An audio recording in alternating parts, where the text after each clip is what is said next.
چار زانو کھانا خلاف سنت اور ممنوع ہے۔ ابن قیم رحمۃ اللہ علیہ نے زاد المعاد میں چار زانو بیٹھ کر کھانے کو اتقاء میں داخل مانتے ہوئے مکروہ و مذموم قرار دیا ہے۔ اس سے معلوم ہوا کہ جو لوگ چار زانو کھانے کے عادی ہیں ان کو بلا تعویل یہ خلاف سنت طریقہ چھوڑ دینا چاہیے۔ قاضی ایاز مالکی رحمۃ اللہ علیہ نے شفا میں بھی اسے مضمون قرار دیا ہے۔ بیٹھنے کا مسنون سنت طریقہ۔ کھانے کے لیے بیٹھنے کا مسنون طریقہ یہ ہے کہ یا تو دونوں قدموں کے بل اکڑو بیٹھے یا دائیں پیر کو اٹھا لے اور بائیں پیر کو بچھا لے۔ ابن قیم رحمۃ اللہ علیہ نے زاد المعاد میں لکھا ہے کہ آپ سرین کے بل بیٹھتے تھے اور بائیں پیر کے تلوے کو دائیں پیر کے اوپر رکھتے۔ یہ طریقہ آپ ادباً اور توازن اختیار کرتے۔ یہ حیت کھانے کے طریقوں میں سب سے افضل اور نافع ہے۔ مدار النبوہ میں ہے کہ ٹیک لگانے کی تفسیر میں اختلاف کیا گیا ہے۔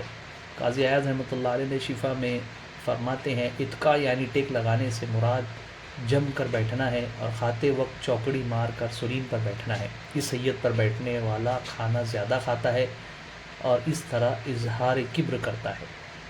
ابن قیم رحمۃ اللہ نے کہا ہے کہ ٹیک لگا کر کھانا نقصان پہنچاتا ہے۔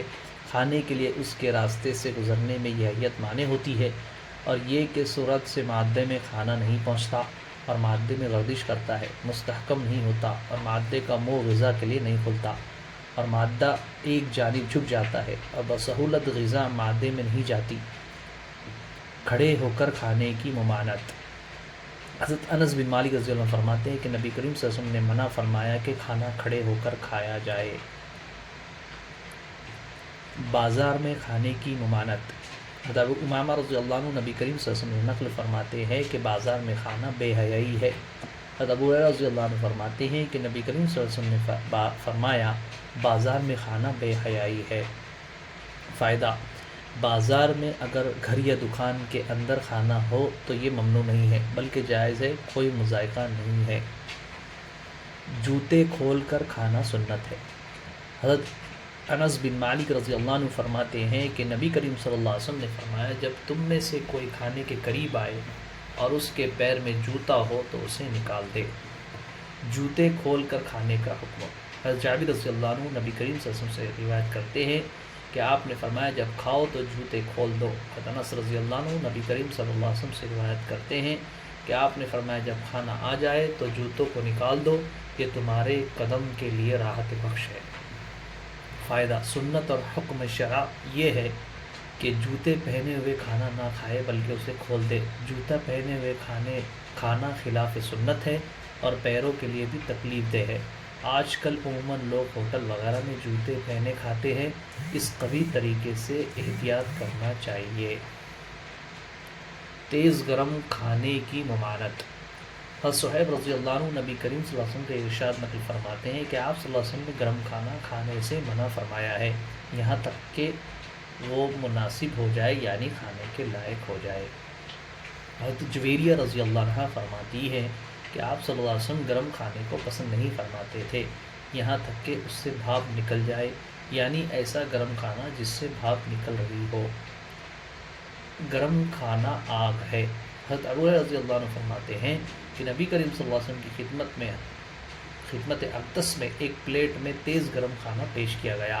آپ صلی اللہ علیہ وسلم نے ہاتھ بڑھایا، پھر کھینچ لیا اور فرمایا اللہ نے ہمیں آگ نہیں کھلائی۔ ٹھنڈا کھانا سنت ہے۔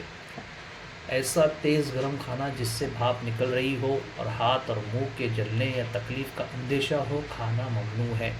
پھر یہ کہ ایسے کھانے میں لذت بھی نہیں حاصل ہوتی کیونکہ منہ جلنے کی وجہ سے انسان جلد نگلنا چاہے گا۔ اسماء بنت ابی بکر رضی اللہ تعالی عنہ فرماتی ہے کہ نبی کریم صلی اللہ علیہ وسلم نے فرمایا کھانا ٹھنڈا ہونے دو، اس میں برکت زائد ہوتی ہے، گرم کھانے میں برکت نہیں۔ حضرت ابو ہریرہ رضی اللہ عنہ نبی کریم صلی اللہ علیہ وسلم سے روایت کرتے ہیں کہ آپ نے فرمایا کھانا ٹھنڈا ہونے دیا کرو، گرم کھانے میں برکت نہیں۔ گرم کھانا آ جائے تو ٹھنڈا ہونے کا انتظار کیا جائے۔ حضرت اسماء رضی اللہ عنہ کے پاس جب گرم سرید لایا جاتا تو اسے ڈھانک رکھنے کا حکم دیتی تو اسے ڈھک دیا جاتا یہاں تک کہ اس کی بھاپ ختم ہو جاتی اور یہ کہتی کہ میں نے نبی کریم صلی اللہ علیہ وسلم سے سنا آپ فرماتے تھے کہ یہ ٹھنڈا کر کے کھانا بڑی برکت کا باعث ہے۔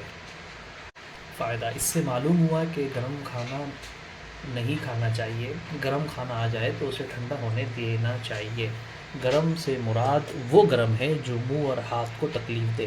اسی وجہ سے آپ نے فرمایا کہ اللہ نے مجھے آگ نہیں کھلائی، اس سے تیز گرم کا مفہوم واضح ہے۔ البتہ چائے اس سے ممانعت سے مجتنع ہے کیونکہ اس کا گرم ہی پینا نافع ہے۔ معتدل گرم کھانا خلاف سنت نہیں۔ حضرت ابو رضی اللہ عنہ فرماتے ہیں کہ نبی کریم صلی اللہ علیہ وسلم کی خدمت میں ایک دن گرم کھانا پیش کیا گیا، آپ نے تناول فرمایا اور الحمدللہ کہتے ہوئے فرمایا کہ کئی دن ہو گئے پیٹ میں گرم کھانا نہیں گیا۔ فائدہ اس سے معلوم ہوا کہ معتدل گرم کھانا ممنوع نہیں، چنانچہ جو کھانے گرم ہیں لذیذ ہوتے ہیں، مثلاً پلاؤ، نہاری وغیرہ، ان کو معتدل گرم کھانا خلاف سنت نہ ہوگا۔ کھانا سونگھنے کی ممانعت۔ حضرت ام سلمہ رضی اللہ عنہ فرماتی ہیں کہ نبی کریم صلی اللہ علیہ وسلم نے فرمایا کھانے کو مت سونگھا کرو کیونکہ درندے سونگھا کرتے ہیں۔ حضرت ابو رضی اللہ عنہ سے روایت ہے کہ نبی کریم صلی اللہ علیہ وسلم نے فرمایا کہ روٹی مت سونگھو جیسا کہ جانور سونگھا کرتے ہیں۔ فائدہ کھانا سونگھ کر کھانا ممنوع ہے، یہ جانور کی عادت ہے۔ البتہ کھانے کے خراب ہونے کا اندیشہ ہو تو اس کو اس صورت اور کیفیت سے پہچانا جا سکتا ہے، لیکن پھلوں کی خوشبو کو معلوم کرنا ممنوع نہیں ہے۔